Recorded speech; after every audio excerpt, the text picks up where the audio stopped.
How do you go about finding your ideal customer? Now, wait, before you click off and think, oh, this is about direct marketing. No, every business has customers. How do you find your ideal customer? If you can't identify that, the next best resource is your past customers. Which one of those past customers do you really enjoy working with? Describe those people to me. And if you can't think of any pain points at that point, well, let's go talk to them. Today on Working Cows Podcast, episode 431, we're going to talk to Matt Stone of Dakota Growth about how we find our ideal customer. And we're going to focus on the cow-calf enterprise. And one of the questions we need to answer is what motivates our buyer? Well, if you can understand what your buyer is motivated by, that helps you determine when you want to actually take them instead of just taking them someday. That just happens to work for you. And then we need to understand what role we are playing in this story. So we're at a character with a problem meets a guide. Well, the guide is you. Every hero in every movie has a guide that helps them. Well, the guide actually gives them a plan. So what the plan does, it helps them get over the idea of, I want to make a purchase, but I'm not quite sure. All that and more today on the Working Cows Podcast, brought to you by Ranch Right and the South Dakota Grassland Coalition. Welcome to the podcast that gives producers a platform to discuss and share paradigm-challenging practices that have increased the effectiveness of their operation and the joy that their families have received from this lifestyle.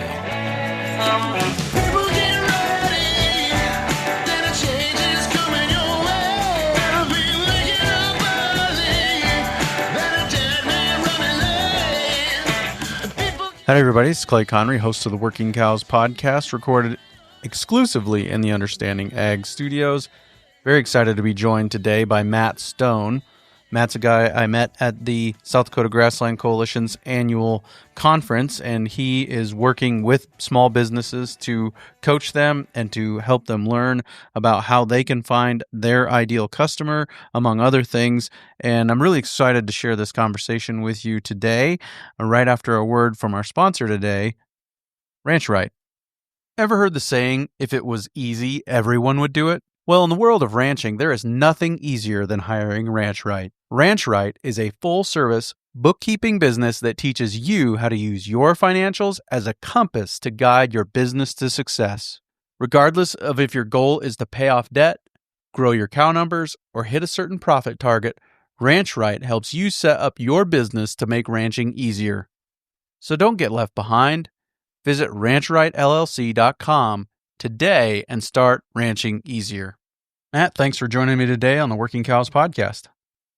Yeah, thanks for having me, Clay. It's a pleasure being here. One of the things that has always struck me about the Working Cows Podcast and about just this way of thinking about ranching as a business is just how many of the ideas from the business world translate directly into ranching, and the things that are common in successful businesses, whether they're entrepreneurial startups or Fortune 500 companies, are the same. And they're also the same in ranching. They translate to us as well as agriculturalists, farmers, ranchers, however you want to describe yourself. The principles that lead to success in those operations are the same for us. And so, first of all, is that true in your experience and your understanding? Oh, absolutely. Yeah, and in fact, anymore when I say business, a lot of people say, well, what about ag? Well, ag is business. So yes, absolutely. And what are some of those key things that successful businesses have in common, those things that they are focused on, those things that maybe they know? We know that we're doing this. This is our goal. This is our target. This is our customer. What are some of those things that in your understanding, successful businesses do and know maybe that the person who's not as successful isn't quite as focused on? Yeah, there's actually been three consistent factors. One is that they know their cash flow. They know what's coming in, what's going out, and they take steps to manage that. The next is they have a plan, as opposed to just doing it by the seat of their pants. And the third is they are focused because they do have a plan. They're not changing their focus just at a whim. I mean, I know I'm guilty of it, but squirrel, or something shiny, you know. So it's those three things I see consistent that are there in what I would call a successful business. They know their cash flow. They've got a plan. They're focused. Talk to me about the steps to and how you actually make use of the information that comes from knowing your cash flow. Well, the cash flow, you can make decisions, planning decisions for one. And I mean, I can even use my situation here because we do have a small ranch. Is if I'm needing to do a capital structure or some infrastructure upgrades, I need to know what the cash flow is and start setting some aside or be able to plan for that capital or infrastructure outlay. If I don't know when that's going to happen, I don't know what the requirements are on my cash flow. And pretty soon I find myself the quote unquote robbing Peter to pay Paul and vice versa. Yeah. And what are the elements of a plan? You said they know their cash flow, they got a plan, and they're focused. What are the elements of the plan? So with the plan, and when I say a plan, I'm talking a strategic plan. And a lot of this might be familiar to those who are practicing holistic management, because I take the three pillars of holistic management and we integrate it into their strategic plan so it coincides with everything that they're doing. And that's going to be financial. That will be your environment. And actually, we look at it a little differently than from the ranching perspective, and the community, which is a little different than what the ranching aspect looks at it as. Can you tell me what do you mean? How is it different? Yeah. So obviously financial is financial. Is it sustainable? Will it give you a living wage and be able to prosper? The environment, we typically look at, well, how is it for the ecosystem? Is the soil healthy? Or is the plants thriving? Does it actually encourage wildlife to come in? How are your animals performing on your pastures? Or if you're in a market garden, how is your garden performing? Are you finding that it dries out fast? But in a business aspect, I relate that to two areas in your business, and that is what I call the stakeholders. And what that can be your customers, that can be vendors. If you have investors in there, those are your stakeholders. So we need to know what those look like. On the other side is all your internal processes, because everything you do, every process you have on your ranch impacts you financially, and it also impacts your stakeholders. So that's your environment. And then the community is not, it does include your local community, because there is an impact, but we also look at it if you have employees, because that is your community right there, is your employees. If you don't have employees, how does that impact your family? That's your community. That's how we look at it, or how I have looked at it from the business perspective when we do strategic planning. They've got a idea of their cash flow, and they know where it's coming from, and they have a plan for where it's going. Then they also have a strategic plan. They understand their community, their land, and all those things. And then the final piece, which is where I intend to flesh out this whole conversation today is that they're focused. And I think one of the things, and please add to this as well, one of the things that we should focus on is our customer. Who are they? And I really think there's a whole lot of power in understanding who our customer is. And I think that cow-calf people tend to be, I'll just say very bluntly, the worst at this. Because the customer isn't the sale barn. The customer is the order buyer, and he's got relationships that he's managing and people he's working for, and he's got specific cattle that he's trying to orders he's trying to fill. And so if we can develop a relationship with him, or better yet, cut him out as a middleman and develop a relationship with somebody else directly and give them exactly what they're looking for, exactly when they're looking for it, or more, even better, exactly when they most need it because they're short on that exact thing at that exact time. Does that jive with what your experience? Yeah, and there's a whole process that we can go through to, as you say, flush that out. Are there other things that fall under this focus piece for you, first of all, before we kind of look more at the customer? Are there other things that fall under that focus piece? There is. So, and in fact, one gal I was working with, she has goats, and she wants to do milk, market the milk. And then a week later, she was thinking about adding sheep. Well, let's back up for a second. First of all, you have restraints or constraints there. You only have so much land. Will additional sheep, or will sheep be too much for the land you have? Is there additional revenue stream that you can use from or create from those goats? And she has actually forgot about the sheep, focusing on goats, and now she's making her own dog treats and marketing those from the goat milk. Yep.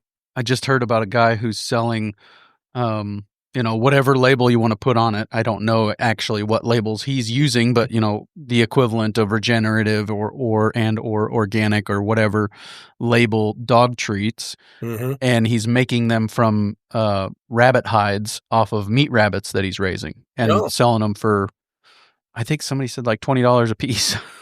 Wow. And selling more than he can create, And so, I mean, just those are examples of what are we already doing? Don't add another enterprise, make better use of what you're already doing. Is that kind of what you're saying? Yeah, absolutely. So focused and not getting distracted, right? I was just listening to a webinar that Wally Olson was on, and he said the cow bell curve is his only original thought in his life, which I appreciate that people recognize those things, because I think we're all just synthesizers of other people's content in a lot of ways.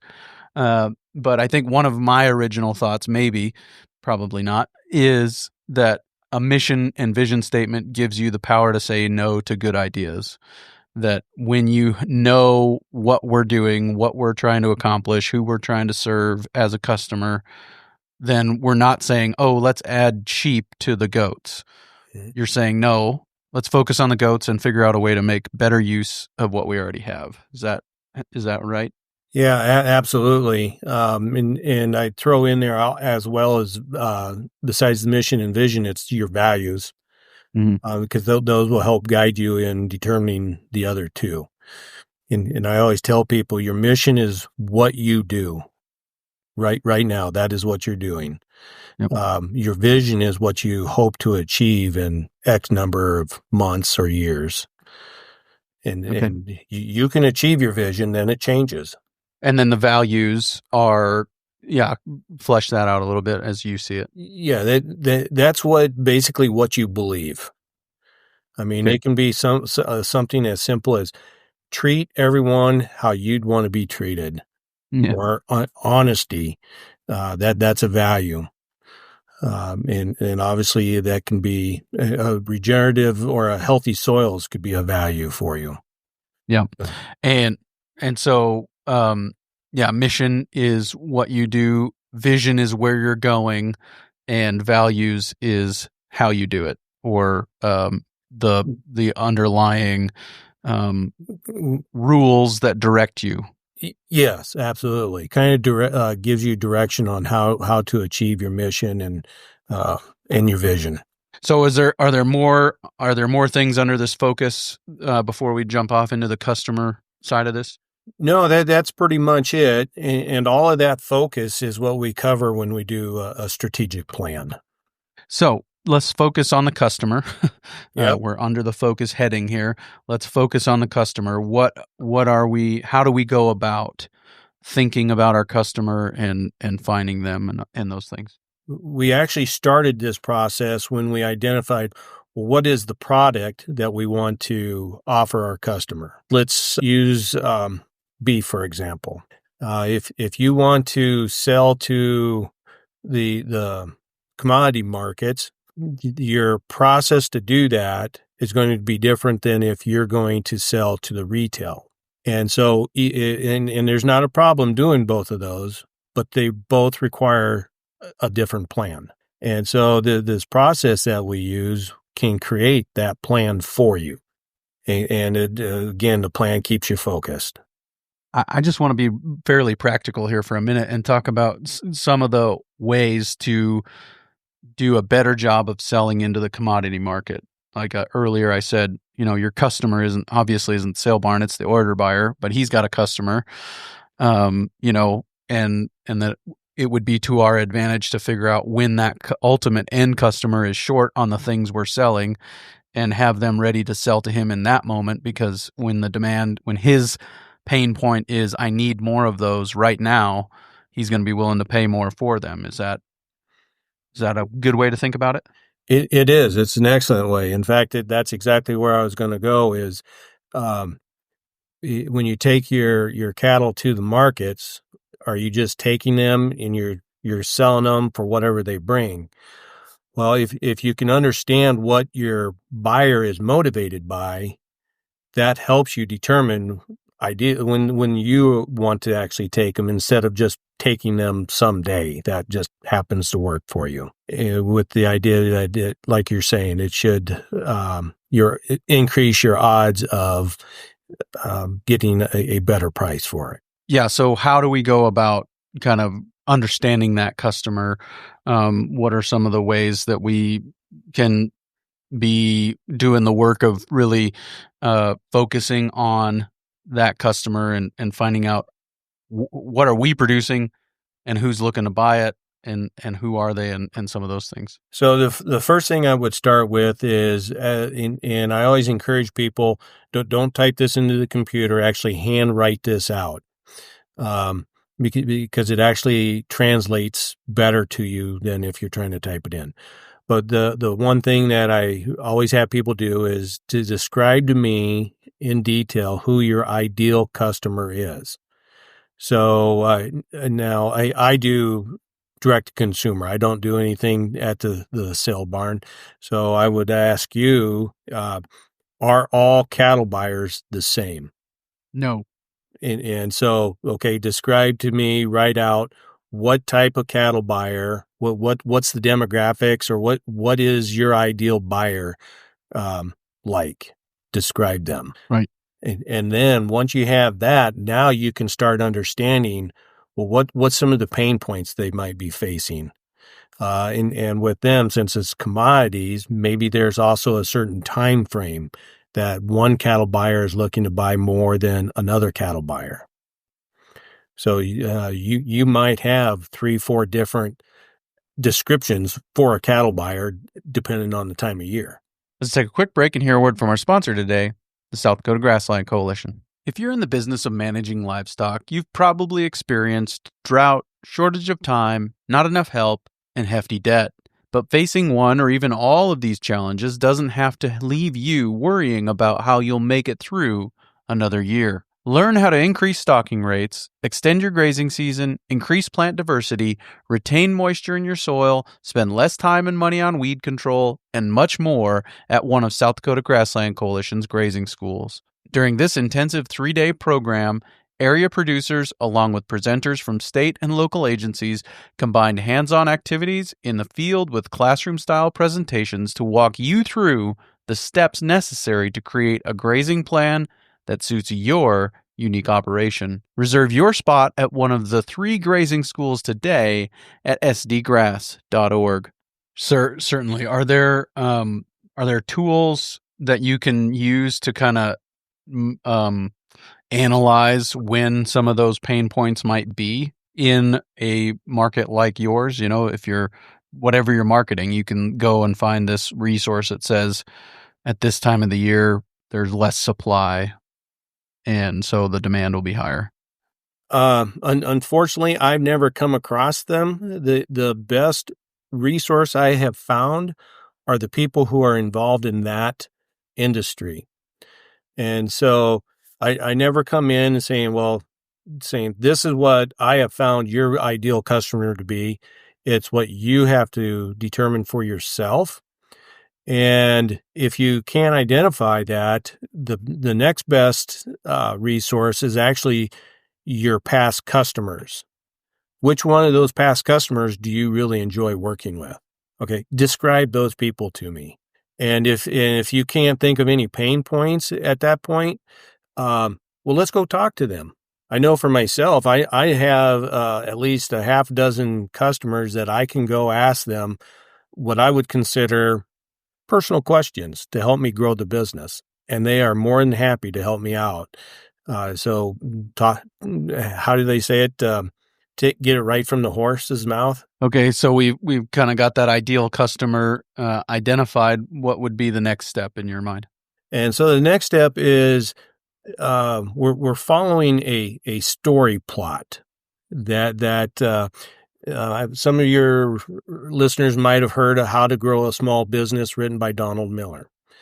Okay, chapter 2 is in there about clarifying your message. And all we're doing is we're writing a story. And believe it or not, the story's not about us. It's about your customer. And because that's what they're going to resonate with. Okay, so the first thing is we want to identify, what does your customer want? This isn't a pain point. This is just simply, what do they want? And so let's use, what do you want to use? You want to use the cattle buyer or the direct consumer? Let's go cattle buyer first. I would like to circle back a little bit and do some DTC later, but we'll go cattle buyer first. So the cattle buyer, what does the cattle buyer want? What a character, what do they want? All right. And there's a whole thing we can do to really flush that out. But you can start seeing possibly where the best resource is you. Because especially if you've been in the business for 20, 30 years, you know those cattle buyers. They want a weaned steer calf in February or March or whatever. You know, I mean, those would be examples of some things that could be an answer to that question, right? Yes. And then so we can go right through this whole story program. I really appreciate this idea of thinking about it as a story, because all stories have plots, and all stories have, you know, you learned it in fifth grade about the arc of the story, and you learned about the conflict. What's the conflict? Is it man versus nature, man versus man versus self? You know, I remember all these things, right? And so then we can think of our business as a character in that story solving a problem for the hero of our story, or the main person in our story, the antagonist, I guess, as it were. We can think about our business as doing that. That's really a helpful way to think about it. Yeah. And stories are easy to remember. I mean, there's multiple reasons why every of the parables were in the Bible, but I mean, every parable you've ever read, you can remember them. Right. So it's easy to transfer that information down the line. Okay. So the character, and they all have a problem. And so this is where those pain points are. Now it's not just a problem. we divide those problems out. So there's an external problem, which tends to be physical. And then there's an internal problem, which tends to be more emotional, internal.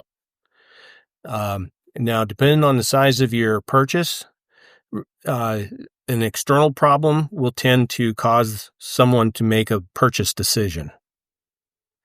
For example, I'm hungry. Well, go get something to eat.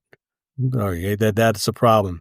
But if it's something more like, well, somebody is buying a bull, maybe. Well, that's quite a purchase. So, what are they trying to? What's the internal problem? And maybe it's just an external problem. It depends on your customer. You want to identify what that internal problem is, and like I said, depending if it's a larger ticket, typically it's that you have to identify that internal problem in order to make the transaction. The external problem is I'm hungry, so it has a simple solution: go get something to eat. Is that right? Yeah. The internal problem is something that's bigger, and it's going to drive them to make a bigger purchase. That I'm understanding what you're saying, basically. Yeah. Yep. Okay. And now let's actually relate this to regenerative ag. I think everybody maybe listening to your podcast knows Gabe Brown's story. His problem was economic. That's the external problem.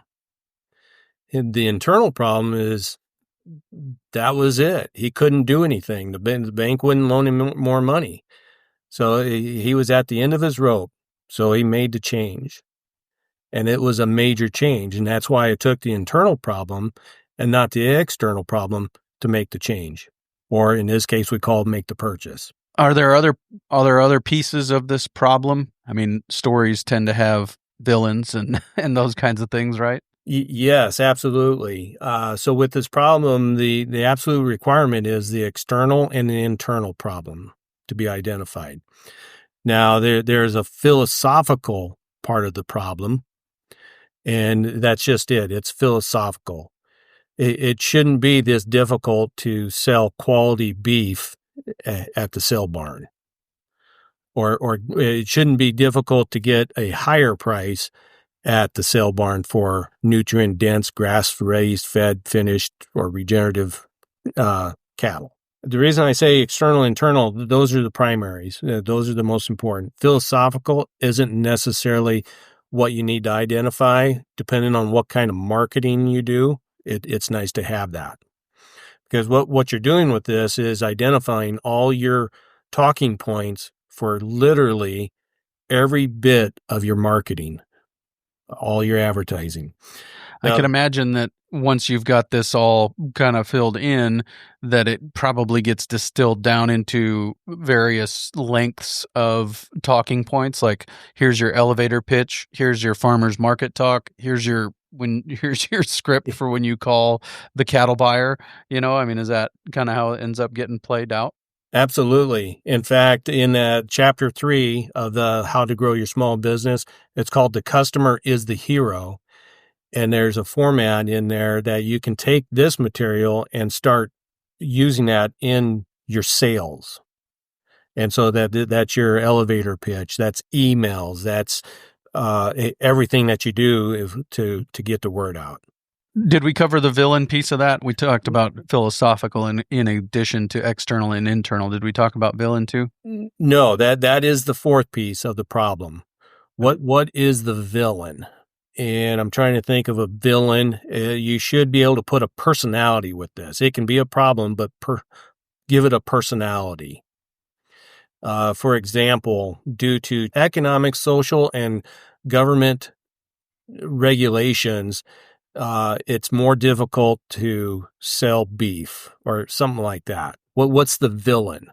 And then again, it's not the critical one, but in your marketing, it's nice to have that to expand on things. And I think some of that, to me anyways, some of having that villain is almost giving the people that we're marketing to a common enemy, so to speak. And when you can unite and say, hey, that's the common enemy, then we're working together to defeat that. Is that part of it? Exactly. So I can't think of a villain in this situation, but again, Right. Well, I can, but I have a hard time not being nice.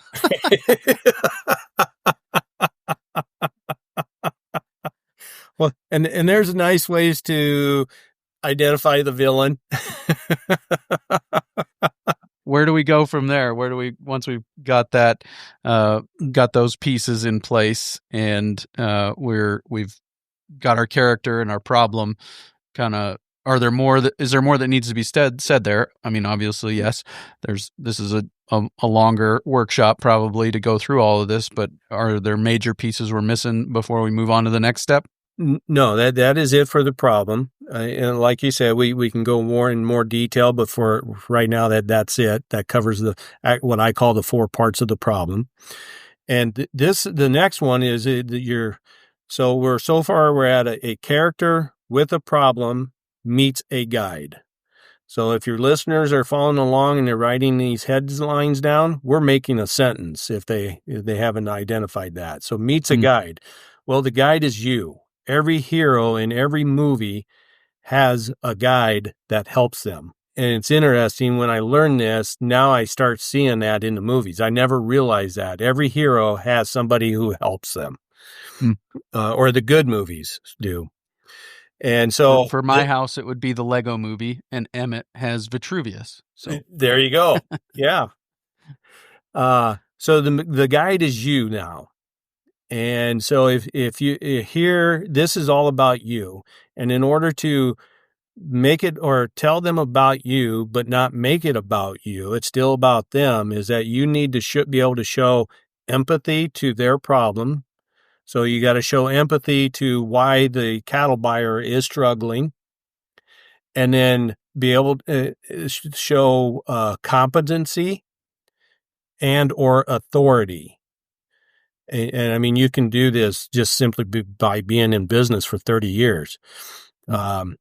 You don't need both of those in all your marketing, but you need some of those for each, depending on what type of marketing you're doing. No, I think that's really, really helpful. And again, like you said, when you think about the good stories, they've got these elements. Yeah. And that becomes really helpful. So what does a good guide do? How does the guide end up helping the person, the character, the hero? Well, the guide actually gives them a plan. We talked about a plan.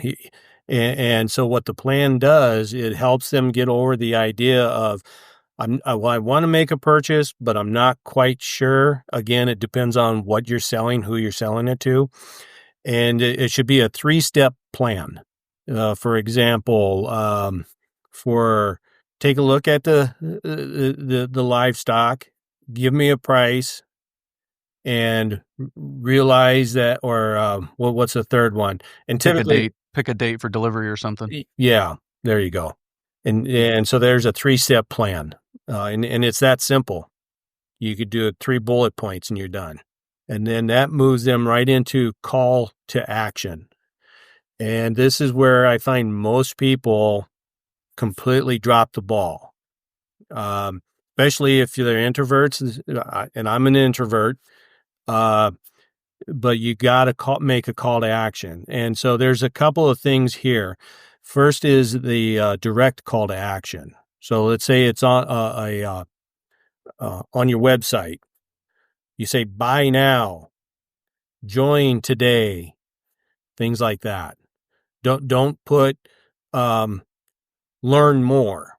That's not getting a direct call to purchase. And that's what we mean by direct. There is a transitional where you can get, for example, like on Dakota Growth's website, you can go in and click on business assessment. So it keeps the relationship there. They're getting something of value. So that transition, think of that way. They got to have something of value. I'm not sure what you would do with a cattle buyer to give them something of value. So it's more that direct call to action. And I'm not sure that, well, I could see where you'd use the affirmation. So, and correct me if I'm wrong, the cattle buyer is typically buying them at the livestock barn. Yes. But is there a situation where the cattle buyer can actually purchase them direct from you without going through the cattle barn? Yes. Like, okay, so it's okay. You can buy them direct from us. We don't need to go through and give them just saying it's basically okay to do it. I mean, you deserve it, sort of thing. And then from there, it can go one of two ways. You tell them, what does success, if you do business with us, this is what your life looks like.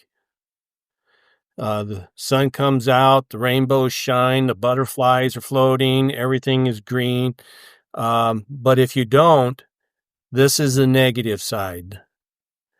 And so, I mean, you can kind of imagine what that does for a cattle buyer, what their negative side is. Maybe they don't get the number of head they need, or maybe there's a certain quality they're looking for. They don't get it.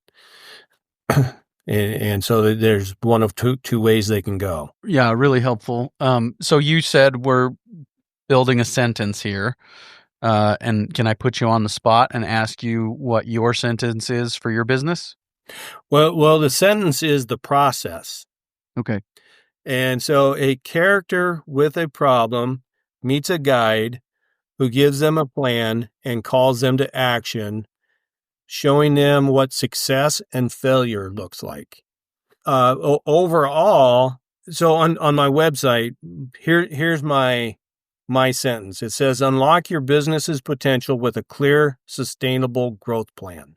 And so if you are looking to write a sentence for your business, this is what you want to keep in mind. You want to say what you do and how I help you, the customer.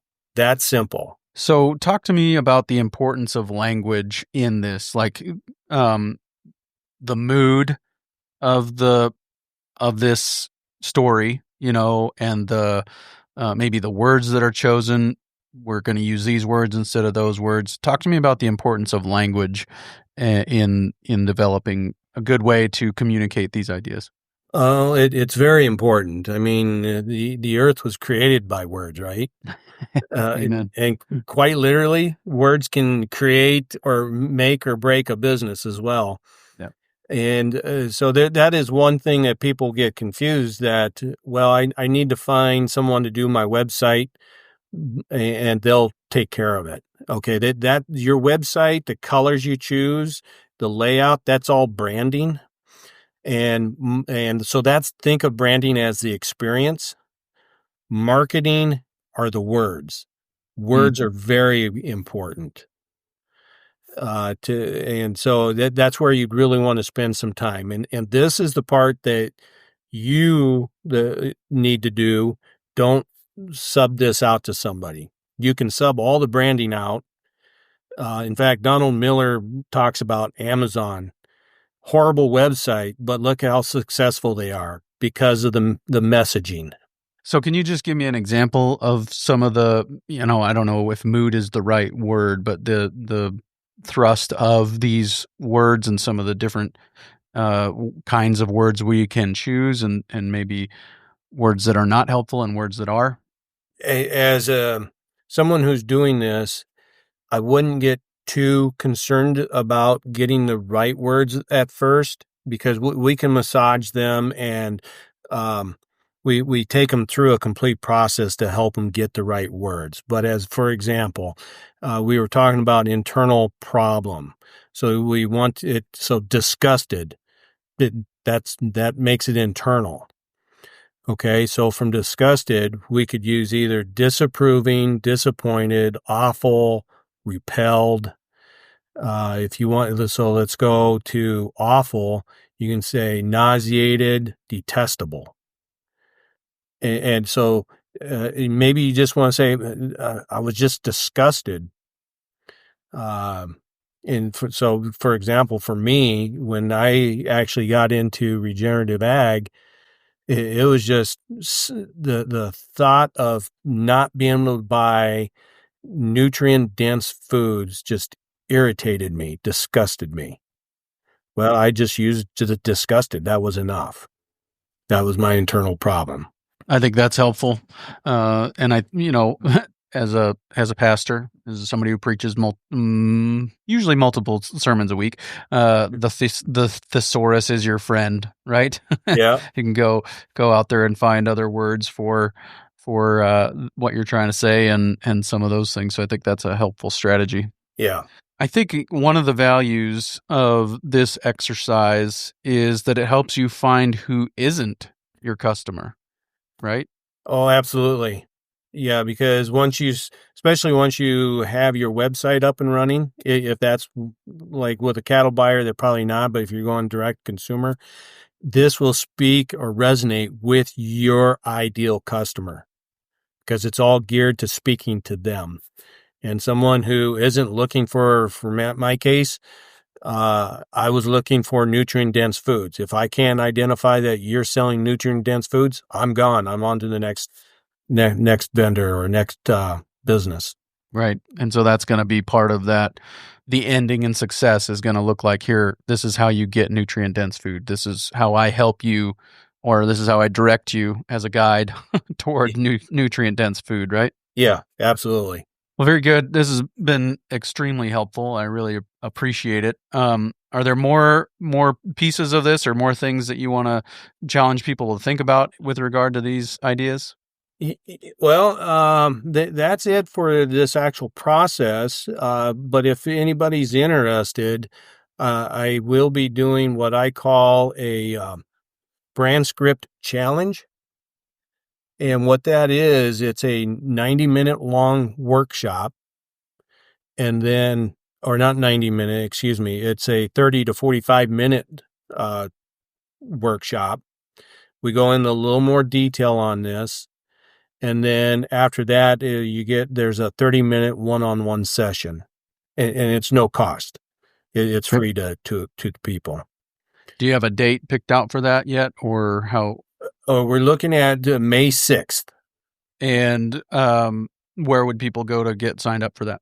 Let's see. Well, you could go to dakotagrowth.biz, and you'll see challenge.